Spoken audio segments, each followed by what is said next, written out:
السلام علیکم۔ شمع دین چینل پر خوش آمدید۔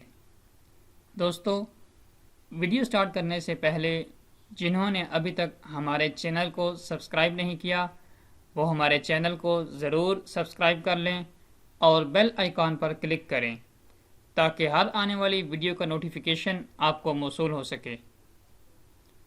تو چلتے ہیں آج کی ویڈیو کی جانب۔ سوال نمبر 1، امام حسین علیہ السلام کی میدان کربلا آمد کب ہوئی؟ جواب: امام حسین علیہ السلام کی میدان کربلا آمد 2 محرم الحرام کو ہوئی۔ سوال نمبر 2، عورتوں میں سب سے پہلے کس نے اسلام قبول کیا؟ جواب: عورتوں میں سب سے پہلے حضرت خدیجہ الکبریٰ رضی اللہ تعالی عنہا نے اسلام قبول کیا۔ سوال نمبر 3،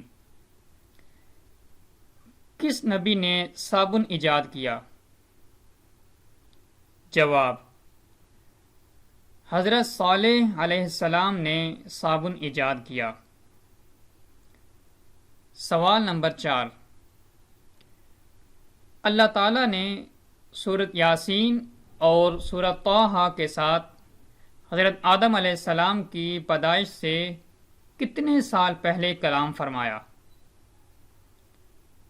جواب: اللہ تعالیٰ نے سورۃ یاسین اور سورۃ طٰہٰ کے ساتھ حضرت آدم علیہ السلام کی تخلیق سے 1000 سال پہلے کلام فرمایا۔ دوستو، اگر ویڈیو پسند آئی ہو تو ضرور لائک کیجیے اور کمنٹ میں اپنی رائے کا اظہار بھی کیجیے۔ نیکسٹ ویڈیو کے ساتھ دوبارہ حاضر ہوں گے۔ اللہ حافظ۔